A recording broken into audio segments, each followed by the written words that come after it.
Bismillahirrahmanirrahim. Alhamdulillahirabbil alamin, hamdan syakirin, hamdan na'imin. Salatan wa salaman ala nabiyyina Muhammadin sallallahu alaihi wasallam. Amma ba'du.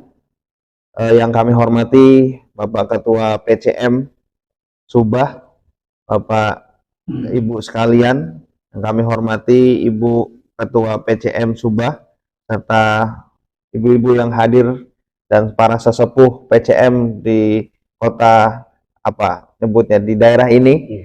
Assalamualaikum warahmatullahi wabarakatuh. Bersyukur kepada Allah Subhanahu wa taala, pagi hari ini saya ditakdirkan untuk bisa bersilaturahmi. Tadi saya sampaikan, Ustaz Burhan, bahwa yang sedikit itu anugerah, yang banyak itu juga anugerah.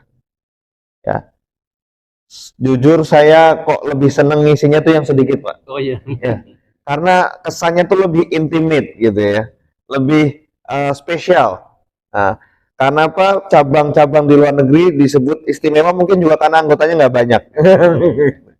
Jadi yang banyak itu anugerah, yang sedikit itu juga anugerah. Ya, kalau kita mengkaji Al-Quran, bahkan Allah banyak sekali memuji kan, wa qalilum min ibadiyasy syakur. Ya, sedikit dari hamba-hambaku yang bersyukur. Maka yang sedikit itu juga dipuji oleh Allah Subhanahu wa taala. Dan dulu ya, bersyukur juga PCM Arab Saudi itu dimulainya hanya 5 orang, Pak. 2017. Ya, 2017 itu Pak Ketum Profesor Dr. Haidar Nasir datang umroh. Beliau bilang, sebelum saya pulang, pokoknya sudah berdiri PCM Arab Saudi. Hanya 5 orang. Ini Uni Emirat Arab mau berdiri dan anggotanya 2 orang. Ya. Kuwait, Jumat lalu kita ada Zoom dengan Kuwait, itu anggotanya banyak. Tapi kebanyakan adalah ekspatriat di minyak, Pak. Jadi soal uang mereka nggak pusing. Tapi soal program mereka pusing. Ya, makanya kemudian virtual visit ke PCM Arab Saudi. Nah, PCM Arab Saudi ini anggotanya 90%-nya mahasiswa. Ya, karena 90% mahasiswa, soal uang kita pusing, soal program kita nggak pusing. Kakean program rono duite. Ya.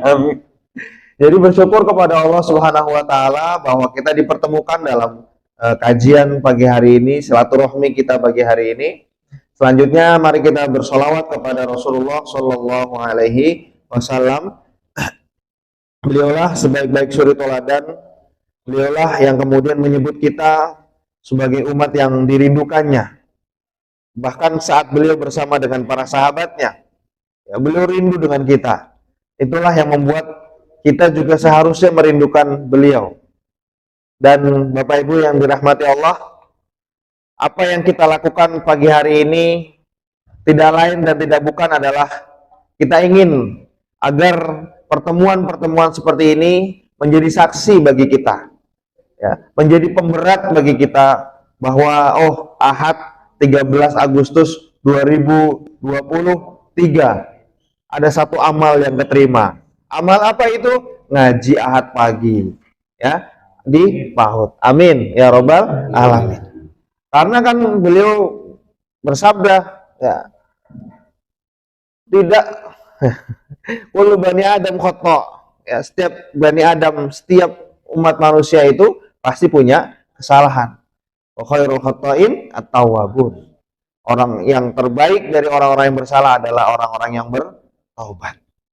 Maka bisa jadi ya, sholat kita, puasa kita, bahkan mohon maaf, haji kita itu tidak masuk dalam catatan kebaikan. Tetapi ngaji Ahad pagi kita masuk dalam catatan kebaikan. Amin ya robbal alamin. Nah, Bapak Ibu jamaah yang dirahmati Allah, berbicara sedikit ya sebelum nanti kita masuk ke materi kita pada pagi hari ini.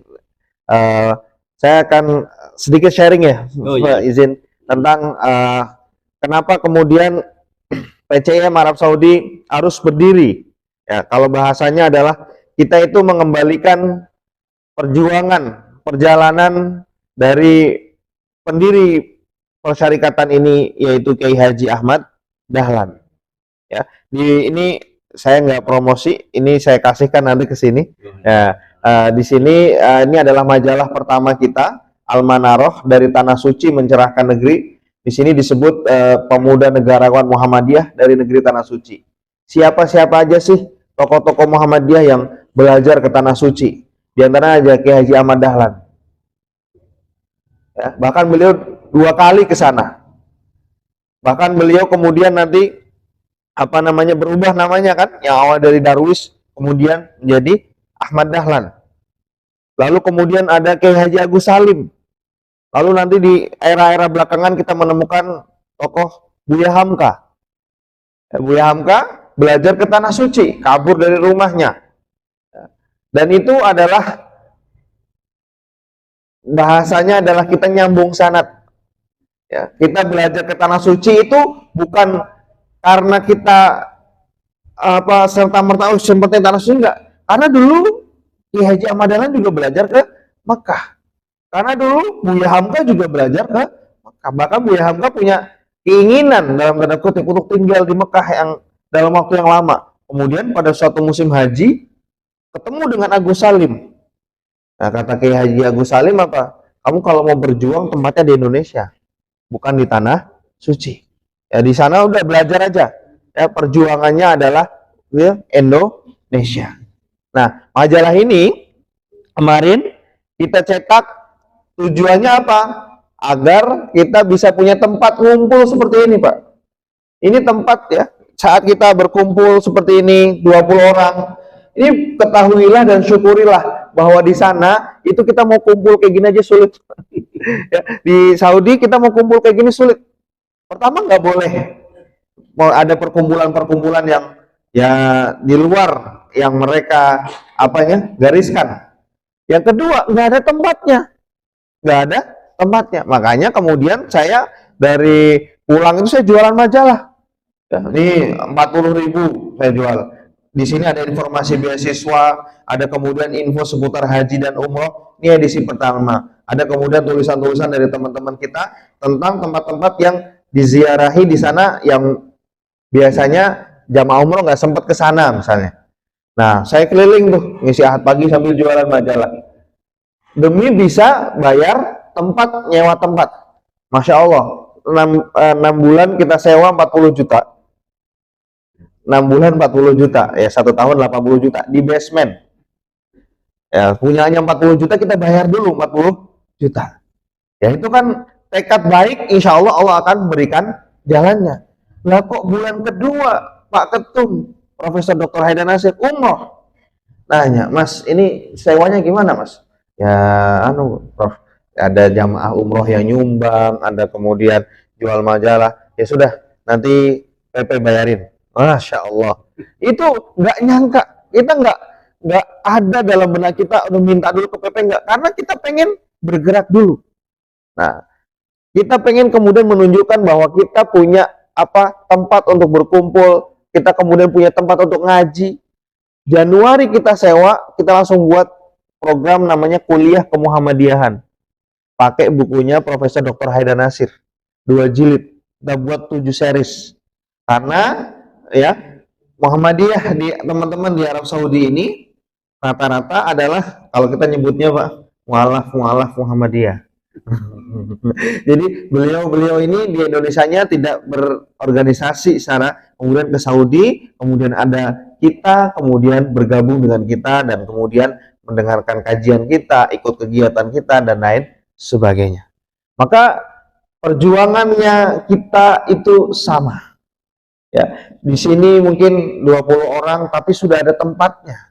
Ya, sudah nyaman dengan suasananya, apalagi habis ini karena ada lontong. Nah, di sana Bu, waduh, sulit ya, lontongnya sulit dapatnya, itu istimewa sekali ya, apalagi begono, nah, itu lebih istimewa lagi. Maka ya, kalau kita menyebutkan ada, alhamdulillah saat ini ada 29 cabang istimewa, itu ada 29, termasuk di Kuwait, termasuk di Australia, termasuk di Malaysia. Ya, kalau di Australia bahkan sudah ada MAC, ya, Muhammadiyah Australian College. Itu sekolah orang Indonesia dan orang Australia yang dibina di bawah pimpinan cabang istimewa Muhammadiyah Australia. Saya ketemu dengan ketuanya ketika muktamar di Solo, dan itu juga perjuangannya tidak mudah.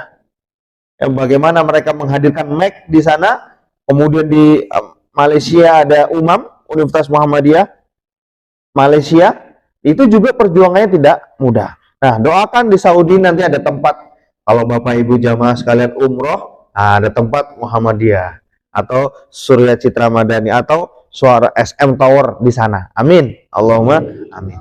Nah, nanti di akhir ya saya akan jelaskan, semoga ya anak-anak dari kita, cucu-cucu dari kita punya kesempatan yang sama untuk belajar ke Arab Saudi. Karena sekarang sudah ada 26 kampus yang membuka beasiswa.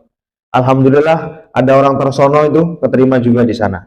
Ada orang Pageruyung keterima juga di sana. Ada orang Kangkung, Kendal itu keterima di sana. Yang daerah-daerah kita. Sehingga ketika mereka pulang ke sini, mereka pulang dengan ilmu yang kemudian bisa diamalkan kepada masyarakat di sekitar kita. Ya, jadi jangan khawatir, insya Allah ya. Masnya kelas berapa, Mas? Kelas 8. Ya, pengen kuliah ke Saudi nggak, Mas? Pengen ya, paling nggak bisa haji tanpa ngantri. Ya, insya Allah ya, amin ya. Bisa haji tanpa antri, bisa umroh tiap pekan ya. Kemudian tiket pulang pergi juga gratis. Saya juga nggak ada rencana, Bu, pulang sekarang. Ya, kemarin saya baru 2 bulan yang lalu dari Indonesia. Kemudian berangkat bimbing haji, termasuk di KBI Hambatan. Tahu-tahu tiketnya turun. Gratis pulang 1 bulan di Indonesia. Alhamdulillah. Bisa nunggu nih anaknya lahiran. Alhamdulillah baru 1 pekan lalu lahiran anak kedua ya.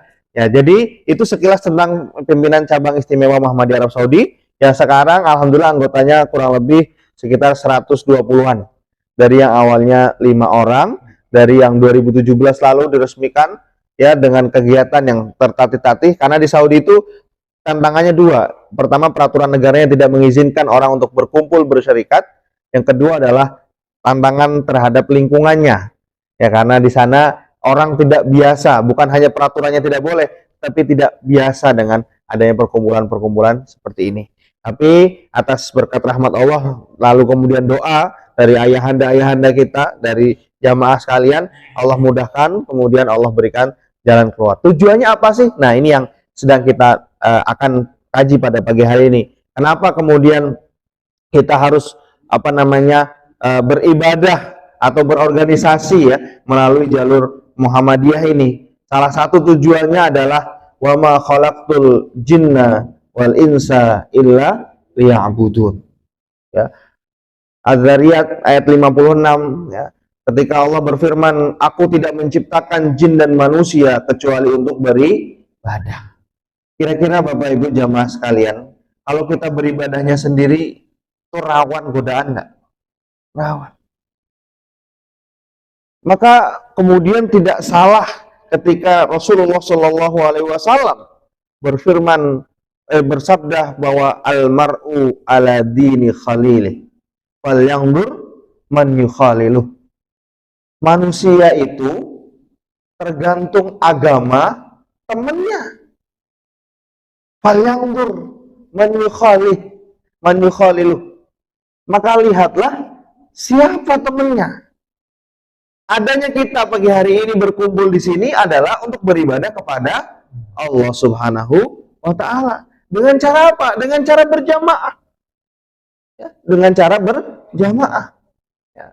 Tujuannya apa nih? Saya ceritakan sebuah cerita yang semoga ini menjadi pelajaran bagi kita bersama.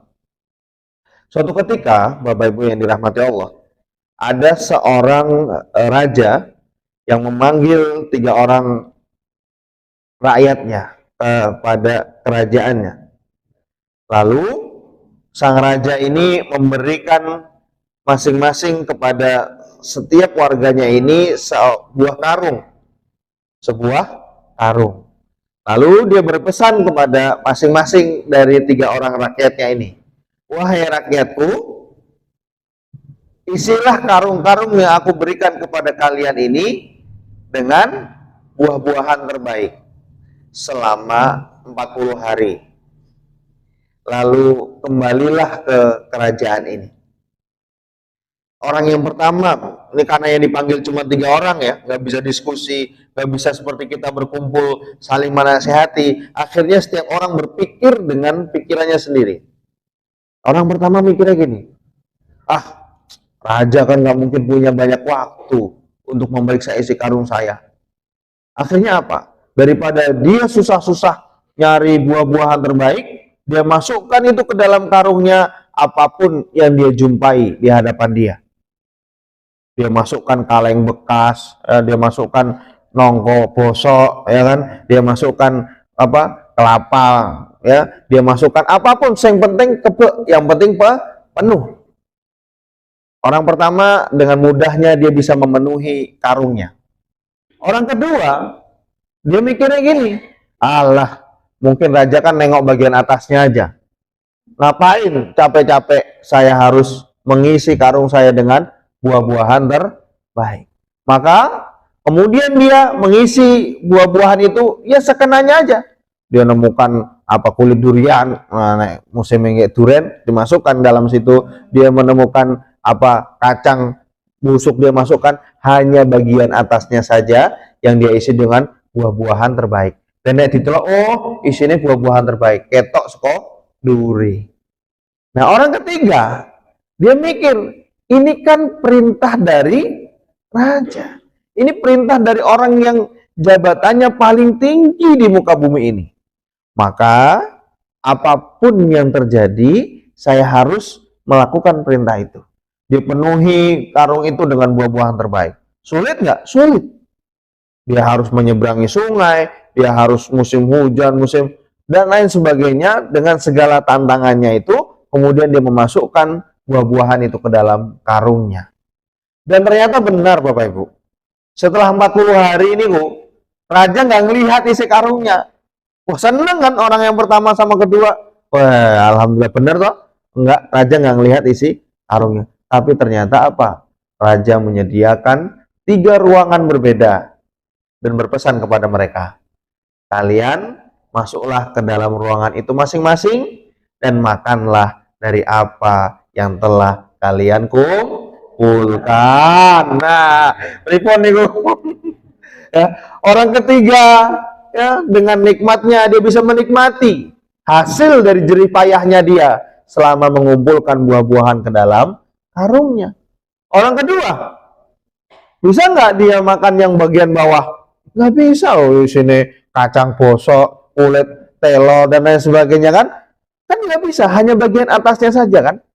Orang pertama gimana? Nggak bisa makan apa-apa. Ini kan ilustrasi kehidupan kita di dunia ini kan, ya? Ketika Allah berfirman, "Wa ma khalaqtul jinna wal insa illa liya'budun." Ketika Allah berfirman, "Aku tidak menciptakan manusia dan jin dan manusia kecuali untuk beribadah kepada." Maka jadikan setiap pekerjaan kita adalah ibadah.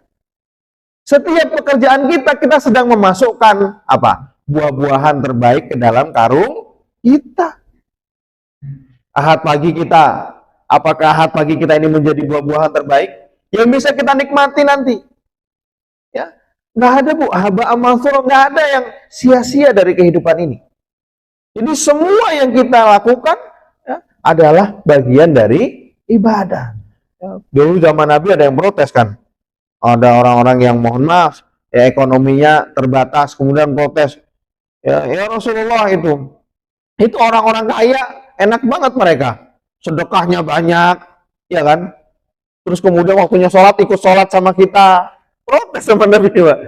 Lalu apa kata Nabi? Ya, bukankah aku telah menjadikan bahwa tasbihnya adalah ibadah, sedekah? Ya. Maka kalau kita mencermati apa yang disampaikan oleh Rasulullah SAW, bahkan tabassumuka fi wajhi akika sedekah, senyum kita di wajah saudara kita adalah bagian dari sedekah.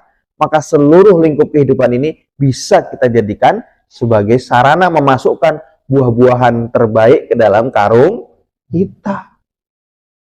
Jadi buah-buahan terbaiknya bukan hanya haji, bukan hanya sholat, bukan hanya zakat, tetapi hal-hal sederhana dari kehidupan kita juga bisa menjadi buah-buahan yang bisa kita nikmati ketika di yaumil akhir nanti.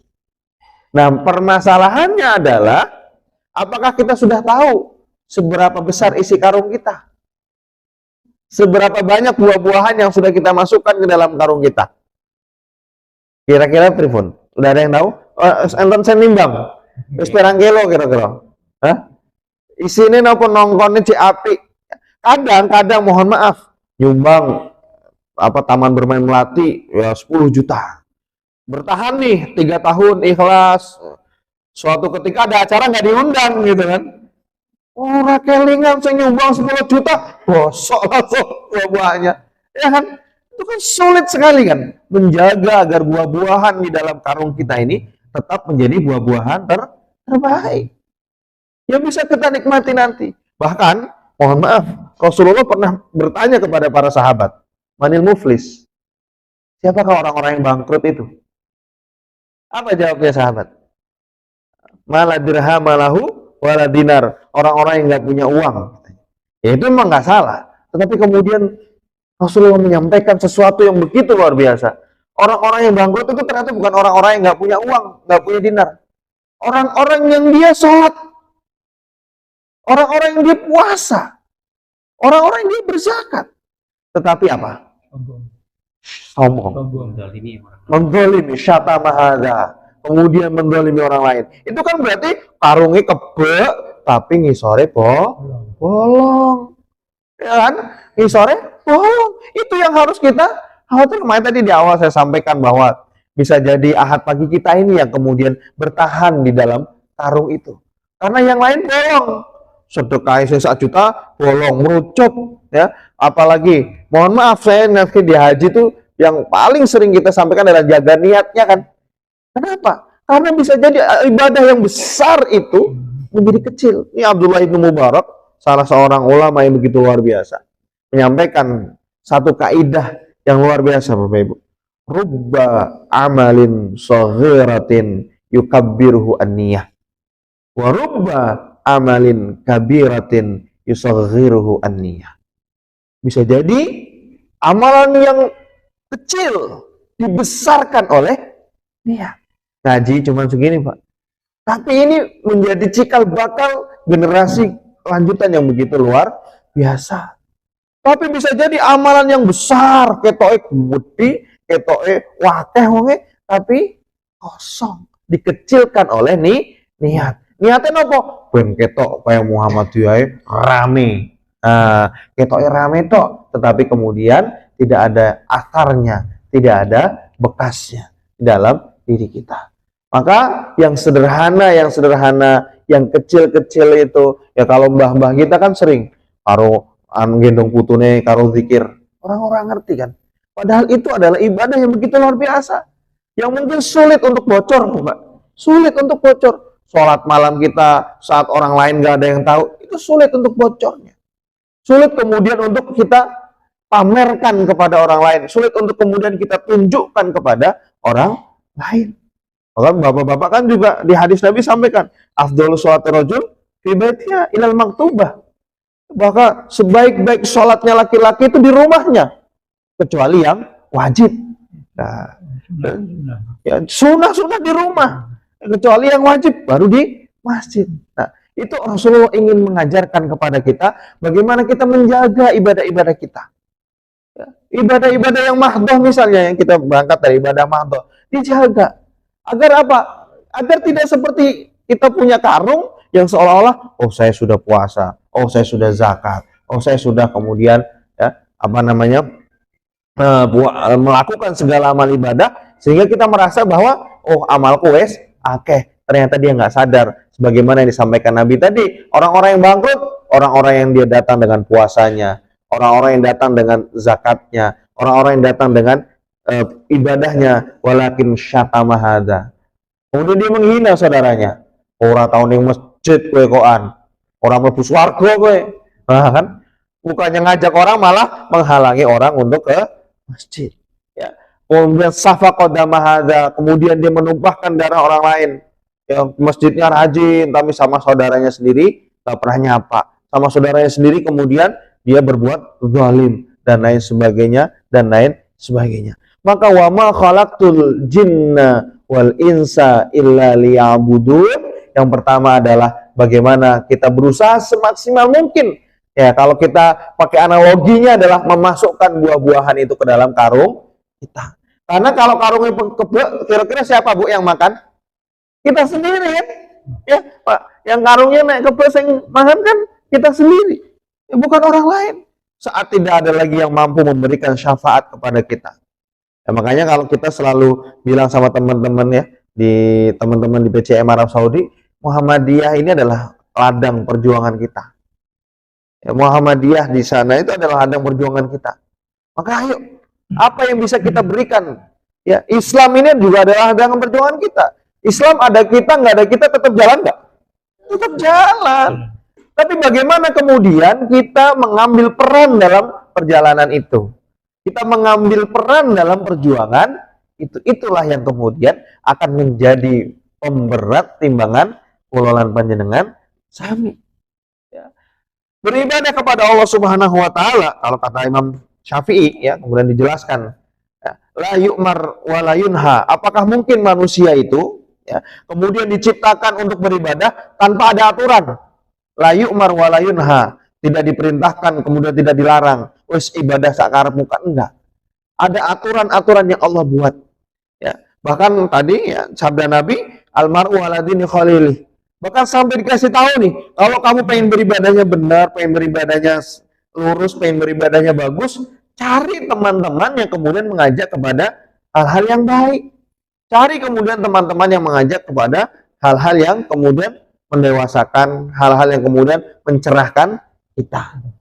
Nah, ini sedikit cerita. Dulu saya itu diproyeksikan, didoakan lah oleh bapak saya untuk bisa kuliah di Madinah itu sejak saya kelas 2 SD. Di kelas 2 SD itu saya sudah diajak sowan ke guru-gurunya bapak saya yang lulusan Madinah. Dipegang insya Allah Madinah, insya Allah Madinah. Nah, itu kemudian dipondokkan. Dari kelas 2 SD saya mondok. Teko banget. Bapakku teko banget ya. Kelas 2 SD kurang pun dipondokkan jauh di Jawa Timur, pondok Al-Qur'an, alhamdulillah.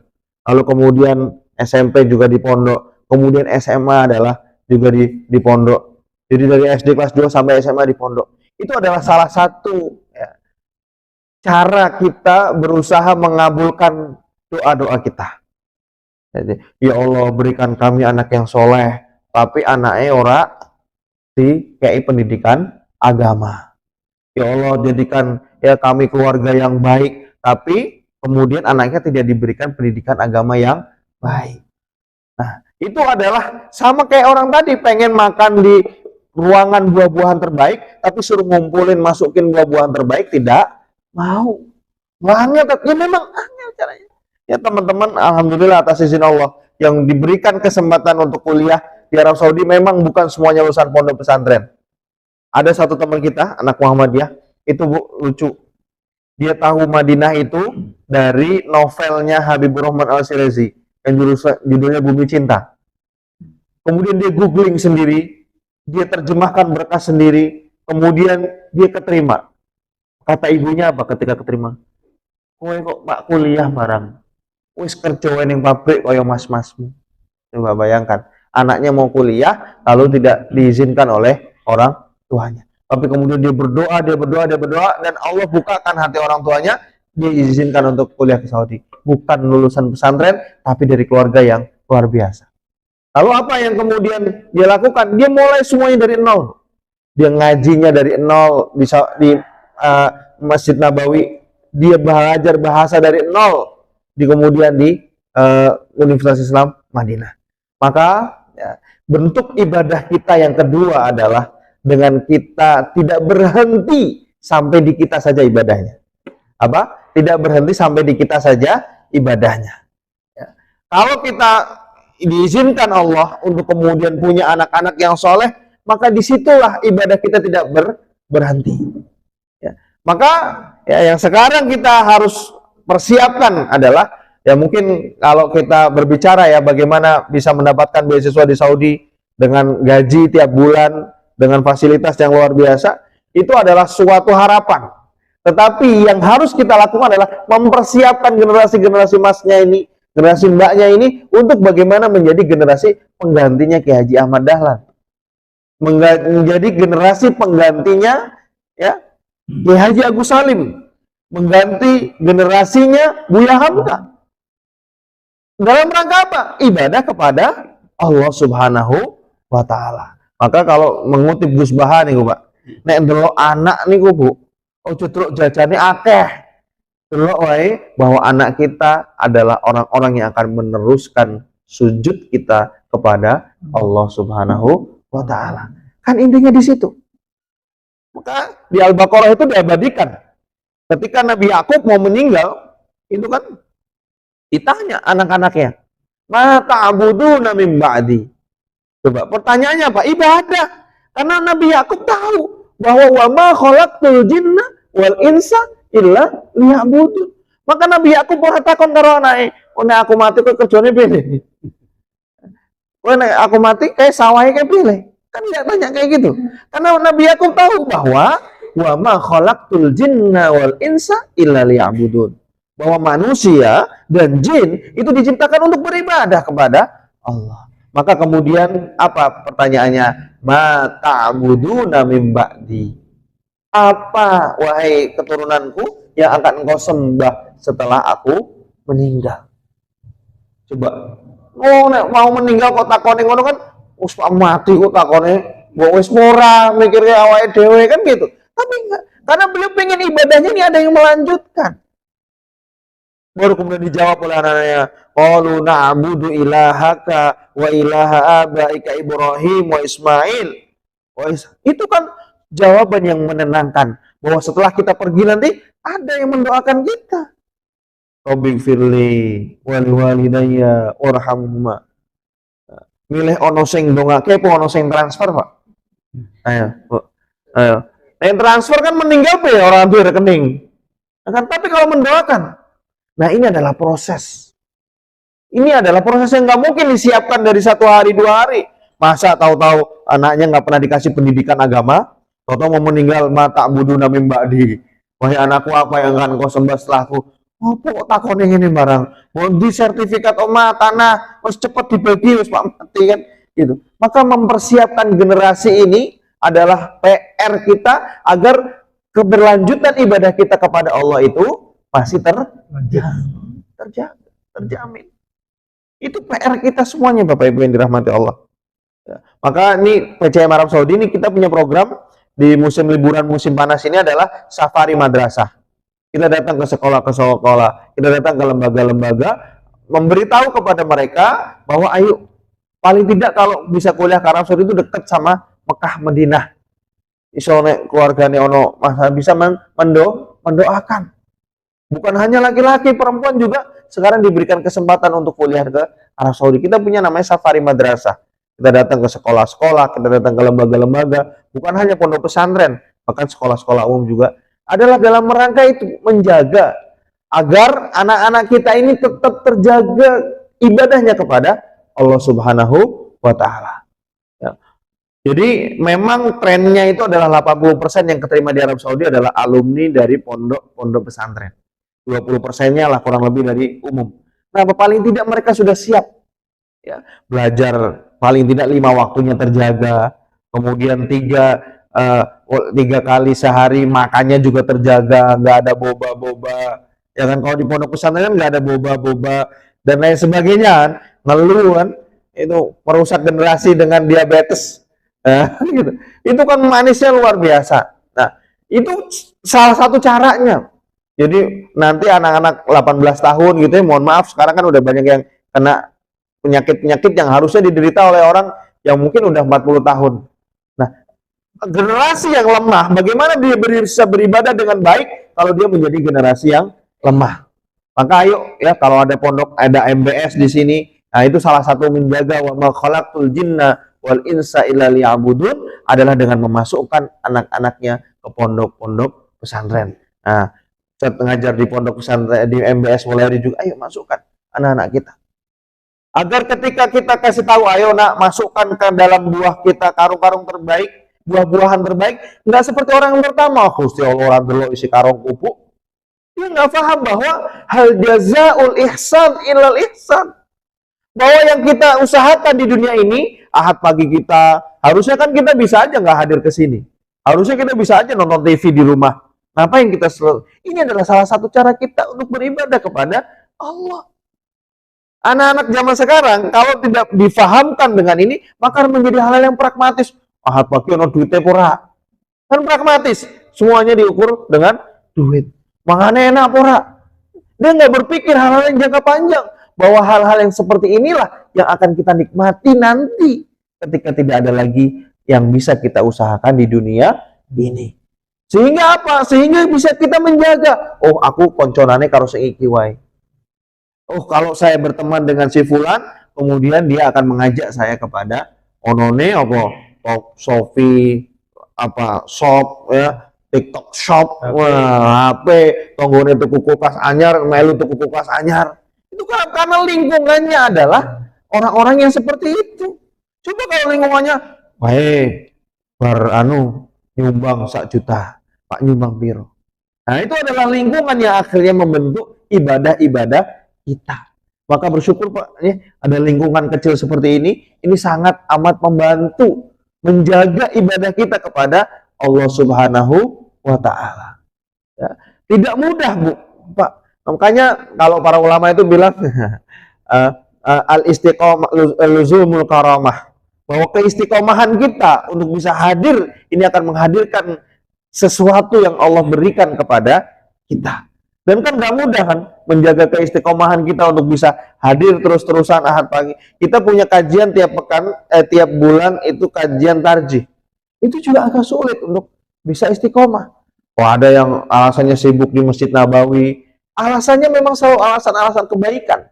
Tetapi ya itu, untuk menjaga istiqomah kita beribadah kepada Allah, kita butuh lingkungan. Kita butuh circle kalau bahasa anak muda sekarang. Kita butuh orang-orang yang di sekitar kita yang menjaga kita. Agar saat kita futur, ada yang mengingatkan kita.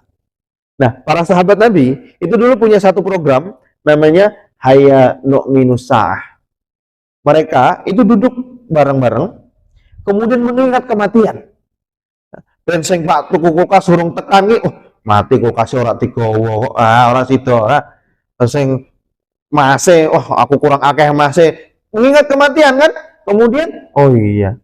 Oh, masih ora digowo mati wis sing ana sak cukupe. Sing sawahe kurang ombo, mengingat kematian wis cukup wae lah sawahe. Ya akhirnya apa? Mereka begitu mudahnya untuk kemudian Abu Bakar mengeluarkan seluruh hartanya kan? Kemudian ditanya apa? Wahai Abu Bakar, sampai ditanya sama Nabi, apa yang kau tinggalkan untuk keluargamu? Apa jawabnya Nabi? Apa jawabnya Abu Bakar As-Siddiq radhiyallahu anhu? Aku tinggalkan untuk keluargaku Allah dan Rasulullah. Coba bayangkan, Bapak Ibu kalau ninggalnya Allah dan Rasulullah, iso-iso bali nggak? Allah Maha Kaya. Jadi Abu Bakar baru ngeluarin semuanya nih, langsung Allah balas, langsung Allah ganti. Ya, karena Abu Bakar tahu beliau meninggalkan untuk keluarganya Allahu wa Rasuluh. Beliau meninggalkan untuk keluarganya Allah dan Rasulullah. Itu bagaimana kemudian ibadah itu dibangun begitu luar biasa dengan kesadaran-kesadaran yang tinggi dari para sahabat Nabi. Ada lagi cerita, kalau cerita tentang, ya kalau di Madinah kita banyak tuh cerita. Jadi kita suka bayangin, dulu Rasulullah lewat jalan sini nggak ya? Dulu Abu Bakar As-Siddiq lewat jalan sini nggak ya? Karena begitu luar biasa hidup, sejarah itu hidup. Dulu Bapak Ibu, pernah ada suatu peperangan. Saking para sahabat itu mencerna ajaran Nabi. Ada dalam Islam itu kan istilah namanya ithar. Mendahulukan orang lain, ya kan? Nah ini juga ibadah yang luar biasa. Hanya ithar itu cuma nggak boleh di satu tempat doang. La ithara fil ubudiyah. Nggak boleh dalam ibadah seperti sholat itu nggak boleh ithar. Terus kowe wae yang maju, nah itu nggak boleh. Ya, tapi kalau dalam hal duniawi itu Rasulullah mengajarkan ithar misalnya. Itu ada satu cerita yang begitu mengesankan. Suatu peperangan hanya ada satu botol minum. Orang pertama, Bu, dia mikir, kasih teman saya aja. Teman saya ini jangan-jangan haus. Dia lebih membutuhkan. Orang kedua kemudian berpikir hal yang sama. Orang ketiga aja. Dia kayaknya haus. Dia lebih membutuhkan. Orang keempat juga dikasihkan ke orang kelima, dikasihkan ke orang keenam. Sampai kembali botol itu ke orang pertama, dan orang pertama yang sudah meninggal dunia. Coba bayangkan, ya, keimanan yang seperti apa yang ada dalam diri para sahabat Nabi. Ya kira-kira kalau kita yang diminta untuk mendampingi Nabi itu gimana? Gak kuat. Itulah kenapa radhiyallahu anhum ajmain, karena kualitas ibadahnya udah imannya Abu Bakar As-Siddiq itu kalau ditimbang dengan iman seluruh penduduk bumi, lebih berat mana? Imannya Abu Bakar As-Siddiq. Begitu luar biasa beliau menginfakkan seluruh, menemani Nabi menghadapi tantangan hijrah yang begitu luar biasa aja berani, ya kan? Ya, kalau kita kan, ayo berarti aku, Pak Rendi, kayak aku kayak pati-patah ini wong, ojo aku, kayak wae kan gitu kan? Ya itu bagaimana kemudian kita membandingkan keimanan kita dengan keimanan Abu Bakar As-Siddiq yang kalau ditimbang dengan iman seluruh penduduk dunia maka tidak ada artinya apa-apa. Maka yang kedua, untuk bisa beribadah kepada Allah Subhanahu wa taala dengan baik, maka kita membutuhkan lingkungan yang baik. Ya, karena ibadah kita bisa terganggu nih. Sedekah kita bisa nggak jadi, Pak. Sedekah 1 juta, ono koncone, oke 1 juta kok sedekah mau ceng-ceng wae. Ayo tulan yang Malang, ayo tulan yang di Batu, ayo tulan yang di. Maka 1 juta yang kita niatkan untuk beribadah nggak jadi. Karena apa? Koncone gaweane tuh tulan, gaweane shopping. Wih, itu ono daster anyar, kok sedekah terus buat tuku daster wis elek. Coba kalau temennya adalah orang yang ya cerita ini banyak cerita tentang sahabat Nabi. Suatu ketika Umar bin Khattab radhiyallahu anhu itu mengunjungi Nabi Muhammad SAW di kamarnya. Lalu apa yang terjadi? Beliau menangis melihat Rasulullah bangun dari tempat tidurnya dan di tubuhnya itu membekas guratan-guratan tempat tidurnya, tikar lah kalau di kita. Menangis Umar bin Khattab. Ditanya oleh Rasulullah, "Ma yubkika ya Umar? Apa yang membuat engkau menangis wahai Umar?" Apa jawab Umar bin Khattab? "Ya Rasulullah, itu loh para pemuka-pemuka, apa kalau dulu ada para pemuka-pemuka Persia hidup dengan kemewahannya di istananya. Para pemuka-pemuka Romawi hidup dengan segala keindahan yang mereka miliki. Tapi engkau adalah utusan Allah Subhanahu wa taala. Engkau tidur dengan alas yang..." Apa jawab Rasulullah? Santai sekali Rasulullah jawabnya apa? "Ala yakfika darul akhirah?" Wahai Umar, nggak cukup memang kehidupan akhirat? Wahai, gimana tuh? Rasulullah menjawab dengan sesuatu yang emang nggak cukup kehidupan akhirat. Itu kan sesuatu yang kemudian luar biasa menghidupkan kita. Kalau punya teman yang mengingatkan, "Ayes, ojo tuku akeh-akeh, ya tabungan wae ning akhirat." Nah, itu kan mengajak kita kepada ibadah-ibadah yang luar biasa.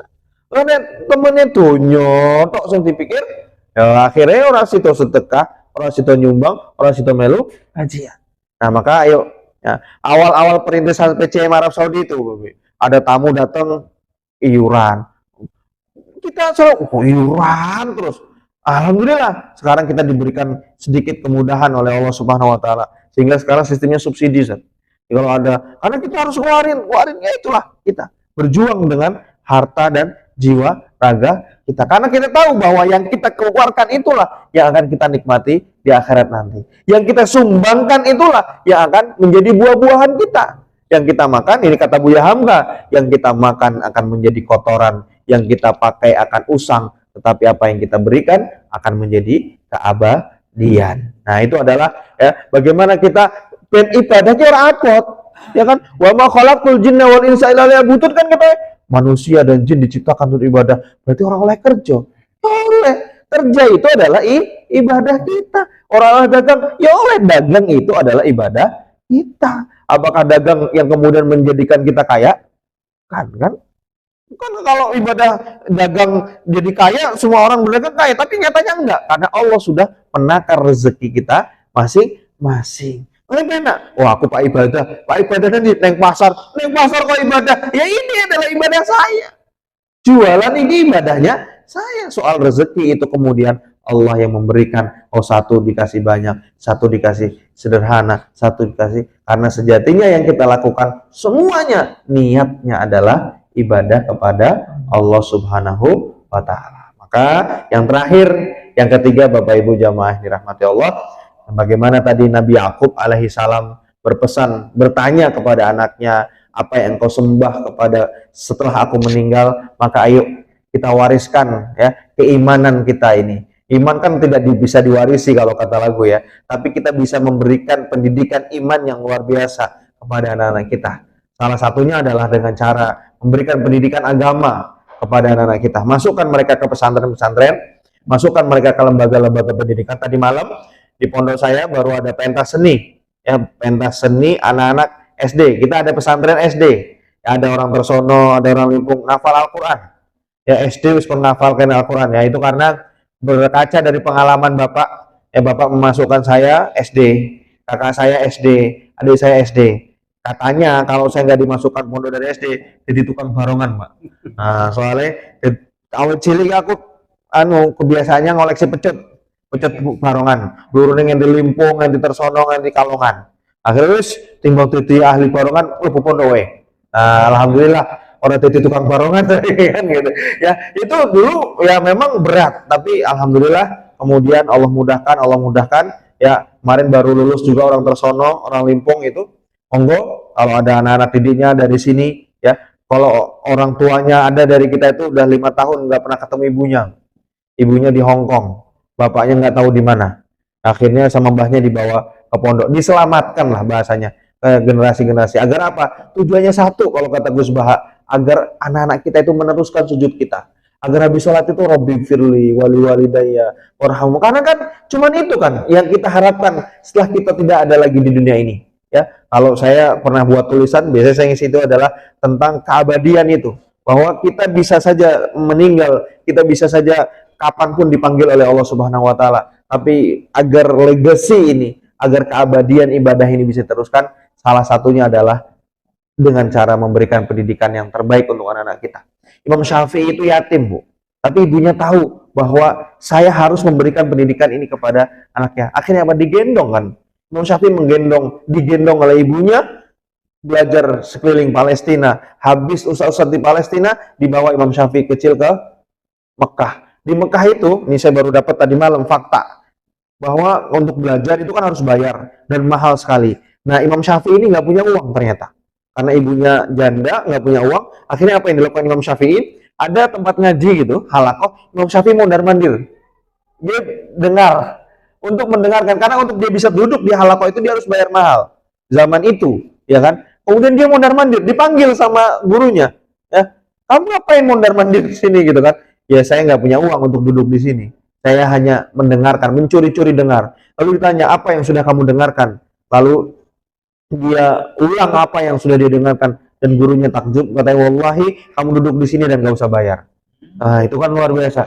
Imam Ahmad juga dididik oleh ibunya, diantarkan ya. Imam Ahmad kecil itu, Bu, sebelum subuh sudah diselimuti, di kemudian waktu itu musim dingin, dimasakkan air, diwudhukan. Itu bahasa redaksinya diwudhukan. Itu artinya apa? Imam Ahmad kecil dipaksa untuk sholat subuh. Kalau anak saya ojo mokso-mokso, ono ham, makso sholat barang, sakarape aku pas sholat ora.